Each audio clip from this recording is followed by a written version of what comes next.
Everyone, welcome back to my YouTube channel. I hope आप लोग अच्छे होंगे। तो आज हम स्टार्ट करेंगे हमारा जो अध्याय 4 है। तो इसमें देखेंगे अध्याय 4 का नाम है क्या बताती हैं हमें किताबें और कब्रें। हमने इससे पहले का जो चैप्टर था अध्याय 3, उसमें हमने देखा, जो हमने लास्ट पार्ट में देखा था कि जो सिंधु घाटी सभ्यता है उसका पतन कैसे हुआ।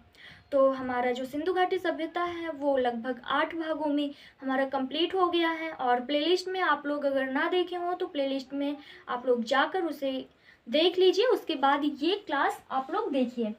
तो हमारा जो आज का चैप्टर है तो हम देखेंगे इसमें क्या बताती हैं हमें किताबें और कब्रें। हम इस अध्याय में देखेंगे बेसिकली कि हम इसमें वेद के बारे में देखेंगे। जो हमारा वैदिक संस्कृति है इसमें हम देखेंगे कि जो भी वेद थे 4 प्रकार के, तो वेद के बारे में हम इसमें जो है देखेंगे। तो देखते हैं, स्टार्ट करते हैं। जो हमारा जो क्या बताती हैं हमें किताबें और कब्रें। इस अध्याय में हम देखेंगे कि इसका वैदिक संस्कृति हम इसमें देखेंगे।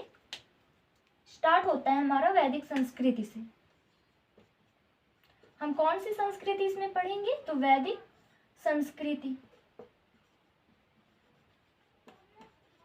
अब हम देखेंगे ये जो वैदिक संस्कृति, इसका टाइम कितने से कितने तक के बीच में है। तो वैदिक संस्कृति का टाइम 1500 बीसी से 600 बीसी तक के बीच में इसका टाइम हमें दिखेगा। उसके बाद अगर हम वैदिक संस्कृति को 2 भागों में बांट कर देखें, जो वैदिक संस्कृति है इसके कितने भाग होते हैं?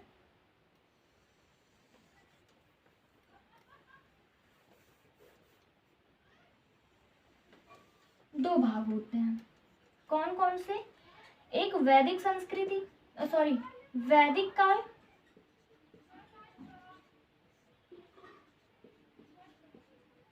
वैदिक काल या फिर ऋग्वैदिक काल। ऋग्वैदिक काल। अब इस वैदिक काल या फिर ऋग्वैदिक काल का टाइम कितने से कितने के बीच में? भाई वैदिक संस्कृति का भाग है तो आधा एक भाग में होगा, आधा एक भाग में। तो जो वैदिक काल है या फिर ऋग्वैदिक काल है इसका टाइम है 1500 बीसी से 1000 बीसी। और दूसरे भाग की अगर हम बात करें तो पहला भाग है वैदिक काल, दूसरा है उत्तर वैदिक काल।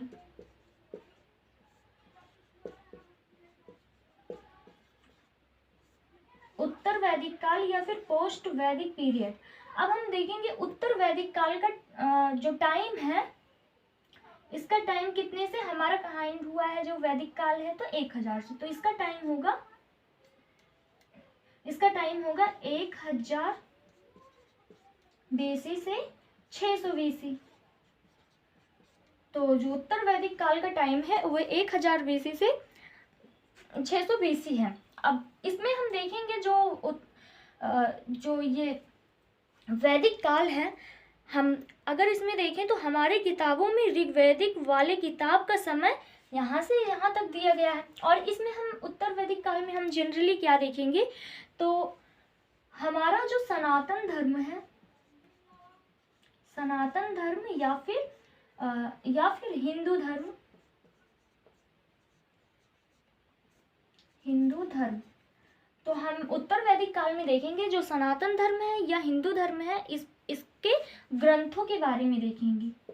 सनातन धर्म या हिंदू धर्म के ग्रंथ के बारे में हम देखेंगे किसमें? तो उत्तर वैदिक काल में। अब हम बात करते हैं जो हमने यहाँ पर हमारा जो चैप्टर का नाम है क्या बताती है हमें किताबें और कब्रें। तो हम देखेंगे किताब के बारे में और कब्र के बारे में। तो हमें बात करें, जब कभी भी हम किताब और कब्र के बारे में पढ़ते हैं तो हमें पता होना चाहिए कि हम किताब में क्या पढ़ते हैं और कब्र में क्या पढ़ते हैं। किताब में प्लस हम कब्र में क्या पढ़ते हैं। तो जो किताब होता है, अगर हम इसमें अगर हम किताब की बात करें तो हम किताब में क्या पढ़ते हैं, तो किताब में हम वेदों के बारे में पढ़ते हैं।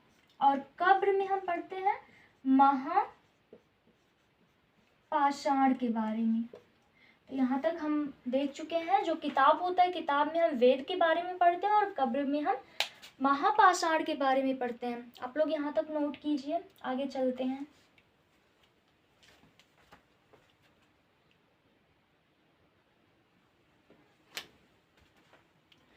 तो आई होप आप लोग नोट कर लिए होंगे।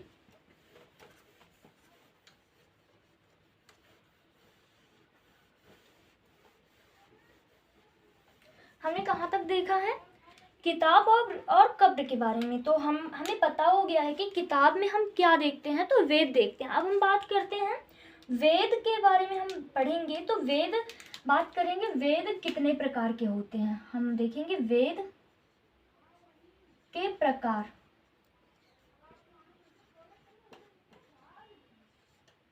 वेद के प्रकार, वेद के कितने प्रकार होते हैं? तो वेद के 4 प्रकार होते हैं।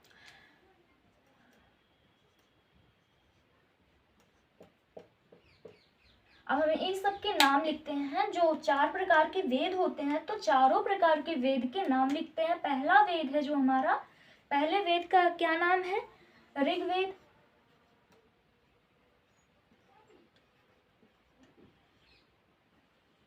दूसरे का नाम है सामवेद।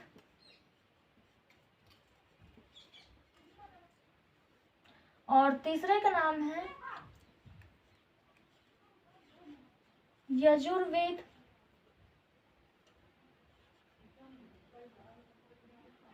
और चौथे का नाम है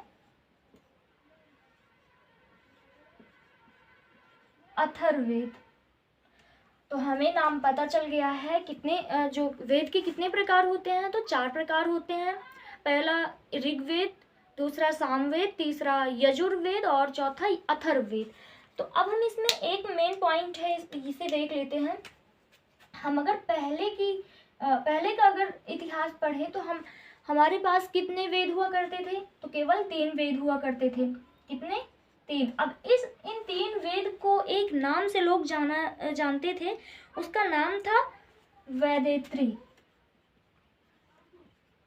इन तीनों नामों को वैदेत्री नाम से जाना जाता था। और जो ये अथर्ववेद है, ये पहले वेद नहीं हुआ करता था और बाद में, पहले ये क्या हुआ, शुरुआत में इसे वेद नहीं माना गया और बाद में कहा गया कि ये भी वेद हैं। तो बाद में, और फिर हम इन तीनों में अथर्ववेद को भी ऐड कर लिए। तो हमारा कुल कितने प्रकार के वेद हो गए? तो 4 प्रकार के वेद हो गए। तो अब हम जो 4 प्रकार के वेद हैं, चारों वेद को अलग अलग करके देखते हैं। आप लोग यहाँ तक नोट करिए।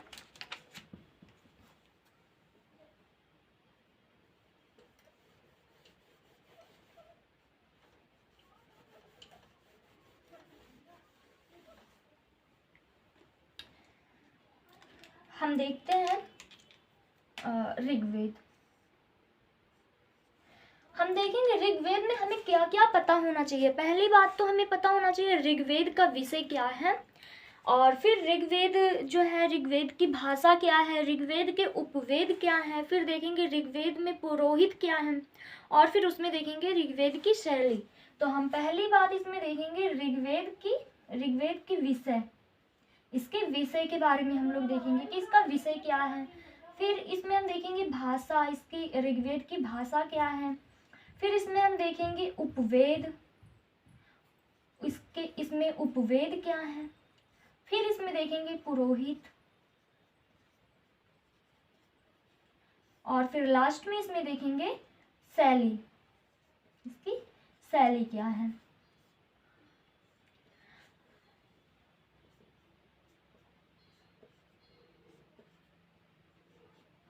तो हम विषय के बारे में देखते हैं।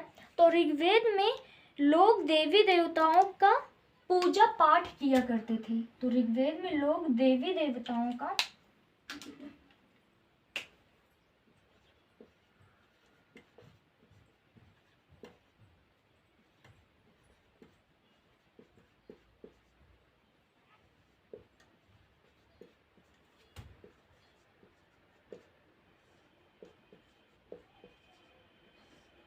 तो ऋग्वेद में लोग देवी देवताओं का पूजा किया करते थे, और यही देवी देवताओं का पूजा करना ही विषय कहलाता है। तो इनका विषय क्या था, इन ऋग्वेद का विषय क्या है, तो देवी देवताओं का पूजा करना विषय कहलाता है। और बात करें भाषा की, तो ऋग्वेद में भाषा, ऋग्वेद की भाषा क्या है, तो ऋग्वेद की भाषा है संस्कृत। संस्कृत इसकी भाषा है संस्कृत। और हम बात करें उपवेद की, तो ऋग्वेद का उपवेद क्या है, तो यजुर्वेद है।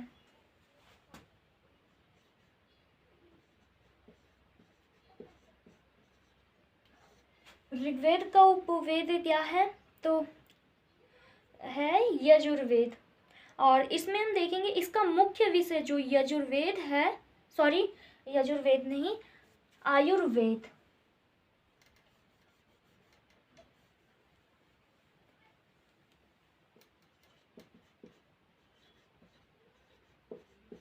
आयुर्वेद, तो इसका मुख्य विषय, अगर हम इसमें विषय की बात करें, तो जो आयुर्वेद है इसका मुख्य विषय क्या है, तो मुख्य विषय है चिकित्सा। आयुर्वेद का मतलब क्या होता है, यानी कि इसमें चिकित्सा है। इसका मुख्य विषय चिकित्सा है, इसमें चिकित्सा की बात किया जाता है। और बात करें अगर पुरोहित की, तो जो पुरोहित में पुजारी हुआ करते थे, तो पुजारी का नाम होता या होत्र होता था। क्या इसका नाम भी थोड़ा अलग है, जो पुरोहित हुआ करते थे उसका, अगर पुरोहित यानी पुजारी का नाम अगर देखें, पुजारी का नाम, तो पुजारी का नाम क्या हुआ, तो इसका नाम होता या होत्र होता या होत्र होता था।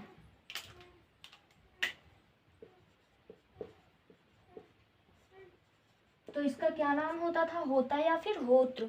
अगर हम बात करें इसकी शैली की, तो ऋग्वेद में 2 शैली हुआ करती थी।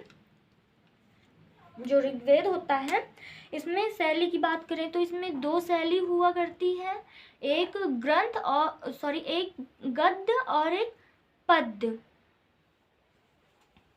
इसकी 2 शैली होती है, एक गद्य और एक पद्य। अगर हम बात करें गद्य की, तो गद्य में हमें क्या मिलता है, तो गद्य में हमें कहानियां मिलती हैं, और पद्य में हमें भजन मिलते हैं, भजन कीर्तन। तो यहाँ तक हमने देख लिया है। और जो बात करें अगर पद्य की, तो पद्य में लिखा गया जो भी ऋग्वेद होता है, तो किस में लिखा गया है, तो पद्य में लिखा गया है, पद्य में लिखा गया है। तो हमने यहाँ तक देख लिया है। तो हमने आज कहाँ तक देखा, जो हमारा वेद वाला चैप्टर है, यानी कि हमारी क्या बताती है हमें किताबें और कब्रें, इसमें हमें क्या देखना था, तो वेद के बारे में हमें जो भी पूरी जानकारी देखनी है, तो वेद के बारे में। और हमें उम्मीद है कि आप लोग को क्लास पसंद आई होगी। अगर पसंद आई हो तो क्लास को लाइक करें, चैनल सब्सक्राइब करें, और अगर कोई भी आपको प्रॉब्लम हो तो कमेंट में ज़रूर बताइएगा। तब तक के लिए आप लोग